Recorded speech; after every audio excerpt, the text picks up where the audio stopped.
नमस्कार, city post live देख रहे हैं। मेरा नाम वसीर है। इस वक्त की बड़ी खबर है, एनडीए में 29 सीटों के सियासी मायनों चिराग पासवान बन गए हैं king maker. Sir, Chirag Paswan king maker कैसे बन गए हैं सर? हाँ, देखिए, बिहार विधानसभा चुनाव में चिराग पासवान की पार्टी एलजेपी बिहार 29 सीटों पर चुनाव लड़ रही है। किसी ने सोचा भी नहीं था कितनी सीटें मिलेंगी। कोई कह रहा था 15 मिलेगी, कोई कह रहा था 20 मिलेगी, फिर 22। हाँ, 22 से ज़्यादा तो एकदम बीजेपी बढ़ नहीं रही है, लेकिन 29 सीटों पर चुनाव लड़ रही है ना पार्टी। 2024 के लोकसभा चुनाव में चिराग का प्रदर्शन भी अच्छा था। रामविलास पासवान के निधन के बाद चिराग ने पार्टी का नेतृत्व संभाला। विधानसभा चुनाव में उनका प्रदर्शन उनकी राजनीतिक भविष्य तय करेगा, ये सच है। 14 नवंबर को चुनाव के नतीजे आएंगे ना, तब पता चलेगा कि चिराग कहाँ खड़े हैं।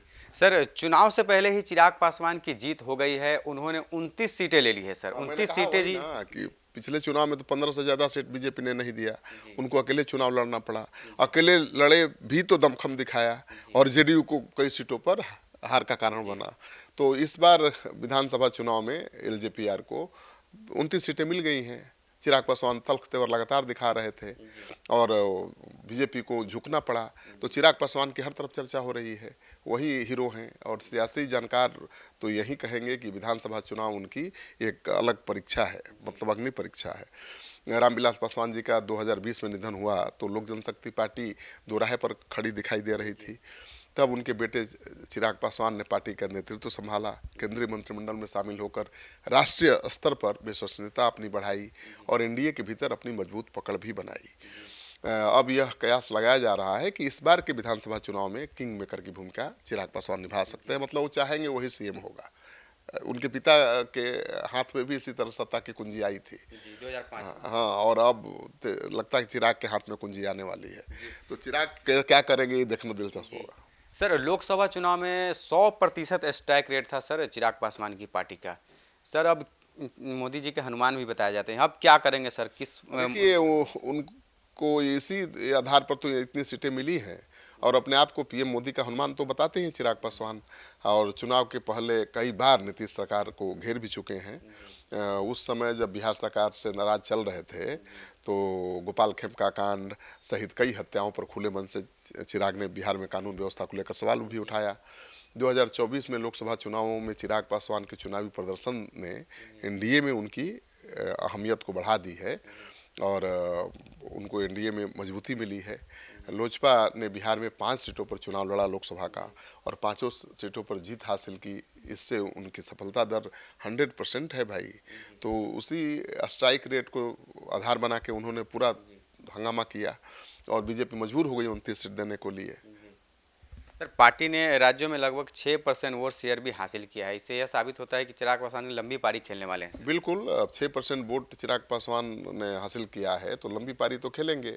और इस बार अगर उन्होंने अपना स्ट्राइक रेट सुधार लिया, अगर 29 पर लड़ रहे हैं, 20 भी सीट जीत लिए, तो किंग मेकर होंगे। सर, सवाल है कि बिहार फर्स्ट, बिहारी फर्स्ट का एजेंडा रंग ला रहा है या विधानसभा चुनाव लड़ने की मांग उठी थी और एनडीए की सर नींद उड़ गई थी सर? हाँ, आपको याद नहीं है कि चिराग पासवान के पार्टी के नेता तमाम होर्डिंग पोस्टर लगाकर चिराग को मुख्यमंत्री बना रहे थे, और ऐलान कर रहे थे कि चिराग विधानसभा चुनाव लड़ेंगे। तो बिहार में अपराध पर सवाल उठाने के साथ साथ ये सब हाई वोल्टेज ड्रामा हुआ था, और कई मंचों से चिराग ने बिहार फर्स्ट, बिहारी फर्स्ट के एजेंडे को आगे बढ़ाया था।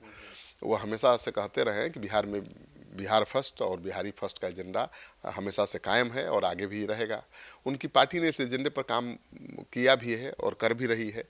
अपने अलग अलग बयानों से सुर्खियां बटोरते रहे चिराग पासवान, और ऐसी अटकलें लगाई जा रही थी कि चिराग लोकसभा से इस्तीफा देकर विधानसभा चुनाव भी लड़ेंगे। लेकिन तब चिराग पासवान ने बयान दिया कि अगर कार्यकर्ता और पार्टी चाहेगी तो मैं चुनाव लड़ूंगा। तो दरअसल उनको प्रेशर बनाना था ज़्यादा सीट लेने के लिए, उसमें वो कामयाब हुए हैं। अब मुख्यमंत्री बनना है या किसी को बनाना है, चिराग पासवान ही तय करेंगे, अगर उनका प्रदर्शन अच्छा रहता है तो देखिए, चिराग पासवान जो है अपना दम दिखा दिया है उन एनडीए में जो है 29 सीट लेकर के सर। बिल्कुल, चिराग पासवान ने दमखम दिखाया ही नहीं भाई। 29 सीट मिलेगी तो किसी ने नहीं तो चाहता, हमने भी। माना जा रहा था कि मैक्सिमम 25-26 सीटें हो सकती हैं, लेकिन 29 ले ली, और वो भी नीतीश कुमार के हिस्से की सीटें ले ली, 9 सीट। उसको लेकर आप देख ही रहे हैं कि जेडीयू चिराग पासवान की पार्टी में भी आर पार की स्थिति है। 2 सिंबल तो नीतीश कुमार ने अपने ही बांट दिया चिराग पासवान के सीट का। और विधानसभा चुनाव से पहले एनडीए में सीट बंटवारे को लेकर चर्चा तेज हुई, पटना, दिल्ली सहित कई जगहों पर बैठकें हुई। इसके बाद विधानसभा चुनाव की तारीखों का ऐलान हुआ, और बीते हफ्ते सीट बंटवारे में चिराग पासवान की पार्टी 29 सीटों पर चुनाव लड़ने के लिए तैयार हो गई। तो 29 सीटें ये दिखाती हैं कि एनडीए और बिहार में चिराग पासवान का दमखम बढ़ रहा है, और निश्चित ही यह कह सकते हैं कि भी लोकसभा चुनाव के परिणाम के बाद चिराग का कद एनडीए में बढ़ा है, उनकी अहमियत बढ़ी है। यदि विधानसभा चुनाव में उनकी ज़्यादा सीटें आती हैं तो सरकार बनाने में उनकी पार्टी की अहम भूमिका होगी। सियासी जानकार भी ये मानते हैं कि यदि विधानसभा चुनाव में सीटें कम होती हैं तो उनका सियासी कद घट भी सकता है। तो ये अग्नि परीक्षा है चिराग पासवान की। 14 नवंबर तक हमको इंतजार करना पड़ेगा। जब चुनाव का नतीजा आएगा तब पता चलेगा कि चिराग पासवान की सियासी जमीन कितनी मजबूत है और उनकी क्या भूमिका होने वाली है नई सरकार बनाने में। जी, तो चलिए, चिराग पासवान जो है इस बार किंग मेकर बनेंगे या फिर उनकी सियासी वजूद जो उनकी कद है वो कम होगी?